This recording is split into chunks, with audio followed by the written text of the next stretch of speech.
আপনি কি জানেন ফিফা ওয়ার্ল্ড কাপ 2026-এ এমন একটি দেশ অংশগ্রহণ করতে যাচ্ছে যাদের পুরো ইকোনমি চলে চকলেটের কাঁচামাল উৎপাদন এবং সেগুলো বিভিন্ন দেশে এক্সপোর্টের মাধ্যমে।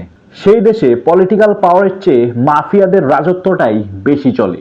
ক্ষমতা পরিবর্তন হয় মিনিটে মিনিট। প্রায় 100 থেকে 150টা মাফিয়া গ্যাং আছে সেই দেশে। বলতে গেলে পুরো দেশ সারা বছরই ভায়োলেন্সে উত্তাল থাকে। মাফিয়ারা সবকিছুই নিজেদের কন্ট্রোলে রাখে। এমন একটি দেশ যেখানে আনুমানিক 30 লক্ষ মানুষ প্রতিদিন ক্ষুধার সাথে যুদ্ধ করে বেঁচে থাকে। এত এত সমস্যার মধ্যেও এই জাতি কোয়ালিফাই করেছে 2026 ওয়ার্ল্ড কাপে। আমি কথা বলছি ডেমোক্রেটিক রিপাবলিক অফ কঙ্গোর, যারা প্রায় 5 দশক আগে 1974 সালে শেষবার খেলেছিল ওয়ার্ল্ড কাপে এবং তারপর প্রায় 52 বছর লেগে গেল তাদের আবারও এখানে পৌঁছতে। কঙ্গো মূলত এমন একটি দেশ যেখানে দৈনিক বেঁচে থাকাই একটি যুদ্ধ একজন সাধারণ নাগরিকের জন্য।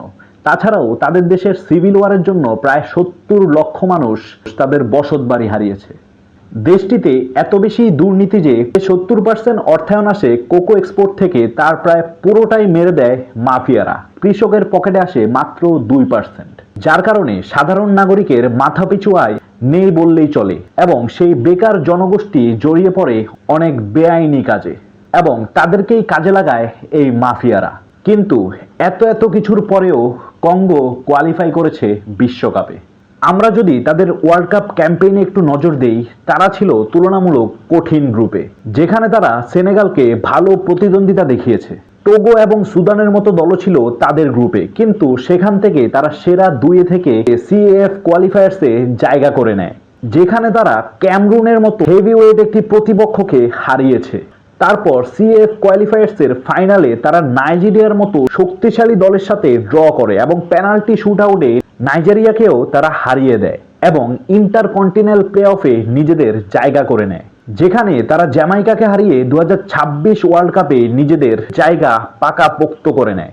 এবং কঙ্গো এই পুরো সফরে নিজেদেরকে বারবার প্রমাণ করেছে।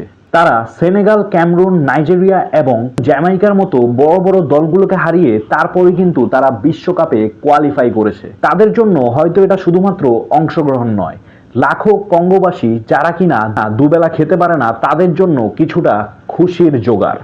এবং এর ক্রেডিট ডিজার্ভ করেন তাদের ম্যানেজার সাবিস্টিন ডিজার্ভে এবং তাদের ক্যাপ্টেন চান্সেল এমেম্বা।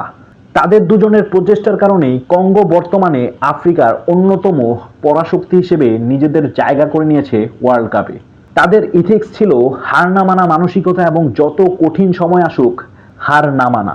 একটি কথাই বলতে চাই, best of luck dear Congo, do your best in 2026 FIFA World Cup.